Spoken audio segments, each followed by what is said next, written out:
This week, Mark Wahlberg crash lands on a world dominated by simians in Tim Burton's Planet of the Apes. Janine Garofalo and David Hyde Pierce meet cute in wet, hot American summer.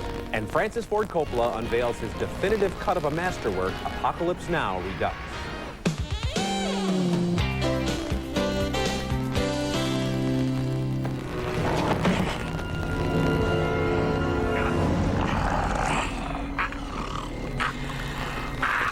Is there a soul in there?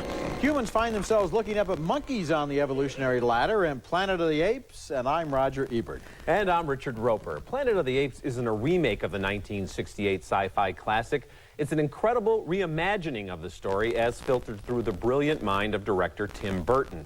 This is one great-looking movie filled with exciting action scenes, hilarious inside jokes, and some surprisingly strong performances given the challenges of the near-camping material and the layers of makeup involved. The lead human is Mark Wahlberg as Captain Leo Davidson, whose pod crash lands in a swamp, but that's the least of his problems.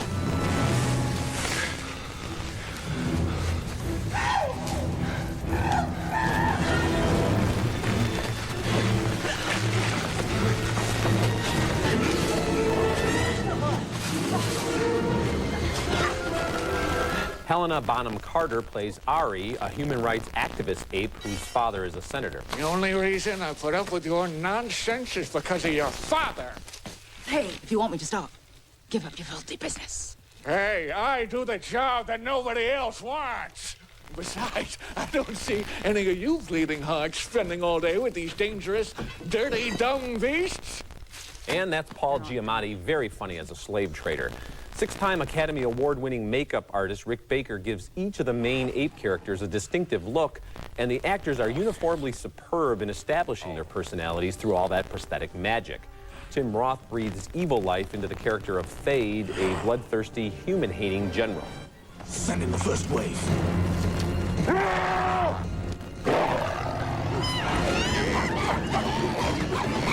Wahlberg is fine in the action scenes, but he seems a little green for this part. Somebody like a George Clooney would have given Davidson more presence. But that's really my only quibble with the film that is far and away the most entertaining of the blockbuster releases we've seen this summer. Roth and Bonham Carter are truly amazing, using their eyes and voices to convey their superior intelligence while they move about in an undeniably simian manner. There's also a nifty cameo by a legendary star. Planet of the Apes isn't just worthy of comparison to the original, I think it's better. I don't think it's better. I don't think it's the best blockbuster this summer. I think Jurassic Park was more fun, and I really want to zero in on Mark Wahlberg and the other humans. Okay. I think they spent a lot of time making the apes into interesting characters, and they succeeded, and the apes look great, and they are very convincing as characters, although Helena Bonham Carter never moves like a chimpanzee. I mean, she moves like a woman who I don't think that's true at all. like an ape. When she walks into the tent to see Tim Roth's character one point, she's You don't see her coming around like this too much. Well, no, she's somewhere in between that, but it's not Bozo Circus. It's a little more developed than that. Surly in this movie. He seems distant. He doesn't care about his fellow human beings. He can't wait to get off of that planet. He's going on with a love triangle there. He has Estella Warren and Helena Bonham Carter, both interested in him, and all he wants to do is get in his pod and go back into who knows where. I don't want to give away too much of the movie, but if I were him, I would stay on that planet because I think he has better chances there. I would give you that. And I also just think he's kind of puny in his way. He's a little block-shaped guy. Doesn't give you the energy and the joy and the largeness of performance that you need for the hero of this movie. Well, I don't know if he has to have joy. I mean, he's in danger most of the time. He never seems amazed by anything. I still have to disagree with you when you're saying that Jurassic Park 3 is what, it's a more accomplished technical piece of work? I don't think so. Not at all. Not even in the same ballpark. Yes, it is. Okay. Our next movie is named Brother, and it's the first American movie by Takeshi Kitano, the actor-director sometimes called the Japanese Clint Eastwood.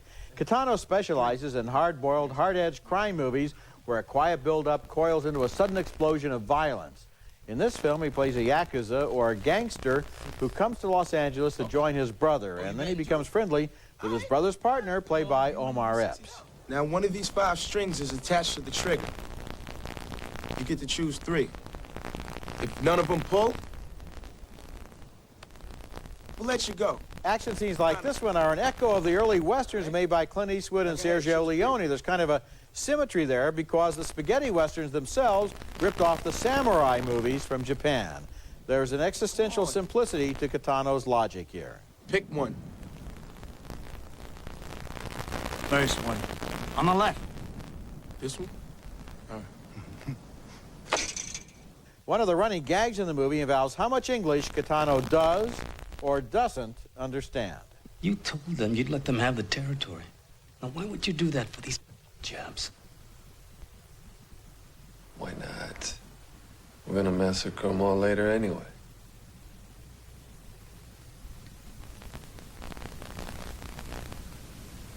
The movie contains a lot of violence, usually in short bursts. That's Kitano's trademark. His face rarely displays emotion. In fact, half of it was paralyzed in a motorcycle accident, and the joke in Japan is you can't tell which side. His characters are generally folded inside themselves, quiet, passive. He even walks with a weary stoop. His enemies tend to discount him, and then he unleashes a fatal move so quickly the victim doesn't even see it coming. It's an effective approach in his best movies, like Sonatine and Fireworks, but Brother is not one of his best movies. It rambles, it seems too casual, it falls into a rhythm where the violence only punctuates boredom. Takeshi Kitano is an important filmmaker, but Brother is not an important film. No, it's a bloody mess is what Yeah. it is. And, you know, this Kitano-Eastwood comparison, he makes Clint Eastwood look like Roberto Benigni. I mean, he is so deadpan. It's actually kind of funny the way people try to get a rise out of him and he doesn't you know, make a move. But I don't know what's going on at the beginning of this thing, the early scenes in Japan. It's just incoherent trying to figure it out. And then once he gets to L.A., it's just, as you said, they just shoot each other a lot and blood gets spilled for no good reason.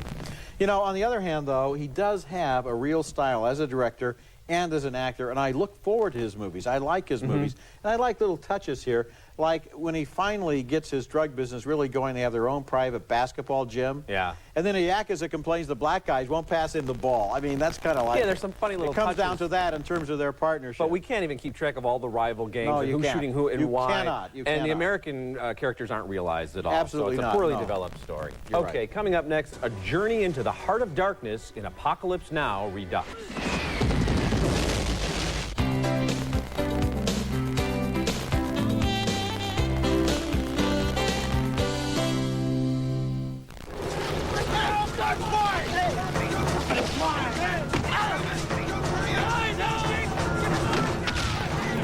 Martin Sheen's Captain Willard steals the beloved surfboard of the napalm-sniffing Colonel Kilgore in Apocalypse Now Redux, the restored and expanded version of Francis Coppola's landmark film. The dye transfer print is beautifully and sometimes horrifically vibrant. The remastered sound is crisp and ear-splitting, and we also get 49 minutes of additional footage. A few famous sequences have been extended, and there are some entirely fresh scenes, as when Willard has a drug-laced interlude with Aurora Clement on a French colonial plantation. There are two of you, don't you see? One that kills, and one that loves. In another previously unseen moment, worshipful children surround Marlon Brando's insane and brilliant Colonel Kurtz as he reads news reports to Willard. You'll be free, you'll be under guard. Read these at your leisure. Don't lose them. Don't try to escape, you'll be shot. The extra scenes are fascinating, even the ones that don't quite work, like the expanded encounter between Willard's men and some Playboy playmates. But is Apocalypse Now Redux better than the original? I don't think so. The journey to Kurtz's compound was already marked by detours with Colonel Kilgore and a tiger and the dancing Playboy playmates and a boat of doomed civilians. That's more than enough. This extra footage is valuable, and Apocalypse Now Redux is great, but I still say the original is better. I agree with you. You know, and it hurts me to say that because I was really looking forward to this expanded version, and now I think that they should have taken the extra footage and made it into deleted scenes on the DVD, because the problem is the original Apocalypse Now, which I've probably seen at least 25 times, has a certain arc to it, a certain inexorable narrative logic to get you to Brando. And actually, the extra Brando scenes I'm happy with. Right. But that long excursion to the French plantation is just, it seems to me, it interrupts the flow of the movie, and the Playboy scene doesn't work. Having said that, I have to say, this Apocalypse Now, even so, in this version, is certainly the best movie playing in America right now, and probably the best movie that will play all year. And it has scenes in it like that one with the helicopter attack on the village. Sure. And then, you know, the payoff with Robert Duvall with his famous line that will live forever in cinema history. I love the smell of napalm in the morning. You know, one time we had a hail bomb, For 12 hours, when it was all over, I walked up. We didn't find one of them, not one stinking body. The smell, you know that gasoline smell? A whole hill. It smelled like victory. That's as good as it gets. And over the summer, I've received some communications from people who thought I was too hard on Pearl Harbor, and I just said, if you think that's a war movie, go, please, please, go and see Apocalypse Now, and you'll see what a real, great war movie is, because they're just too timid in Hollywood now to make a movie like this Pearl today. Harbor is child's play compared to this, not even in the same league. And another joy of this film is seeing a young Harrison Ford and a really young Lawrence Fishburne in this film. It's just one of the great movies of all time. Coming up next, Janine Garofalo and David Hyde Pierce share a wet, hot American summer. And looking ahead to next week's openings, we'll review Jackie Chan and Chris Tucker in Rush Hour 2. Oh, sorry, man. Oh, y'all look alike. You work at the camp? Yeah, I'm the camp director. How about yourself? Me? No, I don't work over there. No, I know. I'm the director. I would know if you were. Oh, right. You would know that. Janine Garofalo is the director of Camp Firewood, as you no doubt gathered from that exchange. And David Hyde Pierce is the astrophysicist who lives next to the camp. It's the last day of summer, and if they're ever going to fall in love, it's now or never. And that is the same dilemma for almost everyone at the camp in Wet, Hot American Summer, a Meatballs clone, but even weirder, also featuring a lot of actors from the MTV show The State. Paul Rudd plays a member of the camp's undistinguished staff. He's a lifeguard who lets kids drown and then lies about it, and also he doesn't clean up his plate. Andy? You gonna clean that up? Oh, yeah. I will. I don't have time right now. Marguerite Moreau plays the camp sex pot, who on this last day is an irresistible challenge for Michael Showalter, who never has had any luck with girls. Oh, this is cool. It's a really great shirt. I love it. It's my favorite shirt. You're gonna have to give it back. No? Wet Hot American Summer is a great title for a movie, although Meatballs 4 might have been a better title and more accurate. The movie stars a lot of funny people, and sometimes they do funny things. Christopher Maloney, for example, plays the camp chef, who seems to suffer from an extreme case of post-Vietnam traumatic shock syndrome. The romance between Garofalo and Pierce is the best thing in the film, especially the scene where she consoles him when he sobs that he's only an assistant professor. But for every gag that works, there are a lot that don't, and the movie limps along without developing very much comic momentum. I really didn't like it very much at the end. Yeah, this is one of the strangest movies I've seen in a long time, and there are one or two laughs in there, but the thing with Maloney playing that Vietnam vet and the talking can of beans or whatever it is just stupid. It goes nowhere, and it's kind of a sloppy, ugly-looking piece of work as well. I mean, it doesn't seem to have technically kind of, not very accomplished at all, and the acting is all over the board, I think, on this. It's a mess. It's not directed with a lot of confidence. There's no sense of interior momentum pushing you toward the end of the film. It's as if they sat around and came up with a skit and did it, and then in the editing, they kind of don't get the rhythm going. It's kind of a spoof, but it's kind of not, and it's really not worth seeing. Okay, our next movie is Bread and Tulips, a sweet and light Italian confection filled with the kind of endearingly quirky characters who exist on the side streets of the imagination, waiting for somebody to make a movie about them. Licia Maglietta plays Rosalba, a 40-ish housewife who is such a quiet ripple in her own family pool that they unwittingly leave her behind at a roadside rest stop. She moves to Venice, finds a job, and makes new friends. Giuseppe Massaroni plays the plumber-turned-private eye who's been trying to track her down. Lui l'ha mandata, certo che lui. Ma allora non è successo niente. Non è successo niente. Signora, lei forse non si rende conto del tuo gesto. Il dottor Barletta non dorme più, non mangia più. Io non posso credere che tutto questo le sia indifferente. Così è lei che gliene frega? Me ne frega. E come se me ne frega? E lei non immagina quanto, perché se io non la riporto subito a Pescara, suo marito potrebbe compiere un gesto fatale. Meanwhile, back home, Rosalba's personal holiday takes a toll on her selfish husband and his mistress. Non è che mi costerà qualche camicia. Bimbo, ma sei scemo? Guardi che io sono la tua madre, mica sono tua moglie, sa? Vabbè, ma sono 5 anni ormai. Speriamo che Rosy dormi presto. E allora ti muovi. Masseroni's detective kind of resembles an Italian Benny Hill. I thought he was really funny as the hapless mama's boy who falls for Rosalba's neighbor. And Rosalba herself has an adventure of the heart with an Icelandic waiter with a mysterious past. He's played by Bruno Ganz, who's wonderful. And I like the locale a lot. Many films have been set in Venice, but this one focuses on the people who work and live in the shabbier sections. Bread and Tulips isn't really fall-down funny, and it's not a romance that will touch you in a way that will resonate forever, but it'll keep a smile on your face throughout. Boy, it sure kept a smile on my face. It's sweet, and it's funny, and it's warm, and it touches your heart, and it's romance, and it's comedy, and it's good. I mean, it's one of these subtitled films that comes along every year or so that I think really has a chance to do a lot of business in this country. It's very accessible. Like Water for Chocolate or Cinema Paradiso, movies like that. It's accessible, and you like it. It just makes you feel good. I just love that woman. You know, and for some reason, when Hollywood tries to make these light comedies like Someone Like You earlier this year with Ashley Judd or Sweet November, it just doesn't quite work. For some reason, it just seems clunky and mannered, and it's just done so sweetly here and just smoothly. This film never feels like a sitcom. It feels like, particularly Bruno Ganz, he really anchors it. You know, he's sitting in that apartment. In fact, he's almost committing suicide when she meets him. And he gives it a real, I think, a psychic weight that's important to make the romance work. These films are a little bit more patient, and that's why we get a better payoff, I think, when they finally come to their conclusion. Okay, coming up next, two great movies are now out on DVD. I like your hat. Really.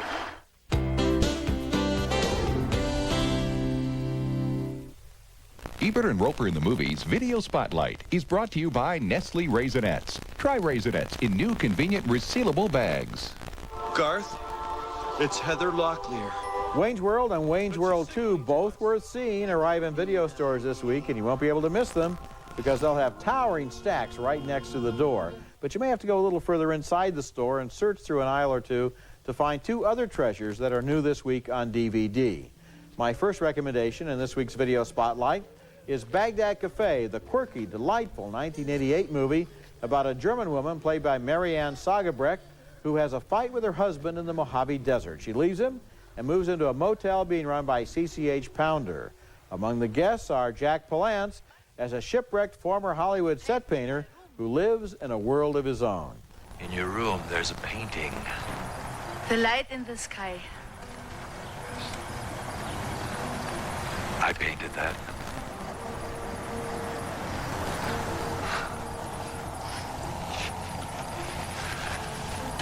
Would you like to see my other paintings? My second video store treasure this week is named Chocolat. No, not last year's Oscar nominee, but a 1988 film by Claire Denis told through the eyes of a young girl growing up in a French colony in West Africa. The girl's father is away when a plane crash lands nearby, and the brash young pilot enters the lives of herself and her mother. He's attracted to the mother, but doesn't realize he's entered a tense emotional situation also involving the African servant. Se lève dehors, madame. Comment ça dehors? Je les vois, madame.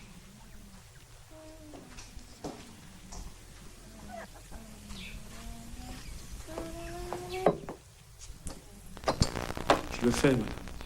Non, laisse.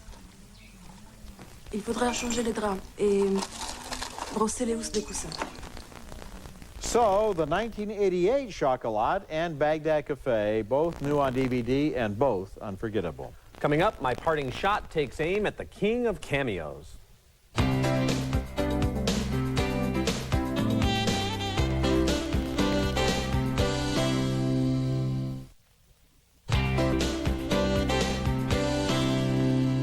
Only one man has appeared in America's Sweethearts, Contact, Bulworth, Dave, Enemy of the State, Crazy People, Eddie and the Cruisers 2, The Exorcist 3, and The Contender. That man is Larry King, and he must be stopped. Since 1984, King has appeared as himself in some 20 movies, interviewing fictional characters who are making big news. In America's Sweethearts, King and a string of negative callers badger Catherine Zeta-Jones, something that would never happen in real life. The scene doesn't work because King is doing a sketch comedy version of himself. Not to mention the fact that the novelty factor of a Larry King cameo has long ago worn off. When King first appeared in Ghostbusters, it was a clever gag.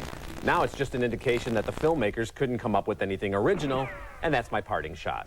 Okay, recapping this week's movies, a split decision on Planet of the Apes, 2 thumbs down for Brother, 2 very appreciative thumbs up for Apocalypse Now Redux, which opens next week, 2 thumbs down for Wet Hot American Summer, and 2 delighted thumbs up for Bread and Tulips. Remember, you can hear our reviews at ebert-roeper-movies.com and read us in print at suntimes.com. Next week, we'll review the modern fairy tale, The Princess Diaries, and until then, the balcony is closed. I guess I expected Tim Burton to take more chances and really go over the top with Planet of the Apes, and he played it sort of safe. Well, I think somewhere down the road, you're going to admit the folly of your ways for saying Jurassic Park 3 is better than Planet of the Apes. There's no way on any level that it's a better movie. It's a more entertaining, pure audience picture. Yes, it is. I think, people keep asking me about Planet of the Apes. I think it's eagerly anticipated. They won't be disappointed, and they'll come out in droves to see this. I bet you anything that Jurassic Park winds up outgrossing it. I bet you're wrong. Great stuff on TV tonight. Oh, yeah. Time to kick back and get Orvilleized. There's never been a better time to join America Online. I planned all my vacations. Get driving directions. Email, it's fast, it's easy. America Online. Call 1-800-4ONLINE. Right now at LensCrafters, get a complete pair of glasses with DuraLens, our most scratch-resistant plastic lens for only $99. The $99 DuraLens event. This one you don't want to miss. These babies were conceived using the Clear Plan Easy Fertility Monitor. It identifies more fertile days each cycle than any leading method. Clear Plan, clear results. Closed captioning for Ebert and Roeper in the Movies is brought to you by... When I drive with this little guy, I drive with confidence because I trust my brakes to Meineke. At Meineke, you'll get a lot, but you won't pay a lot.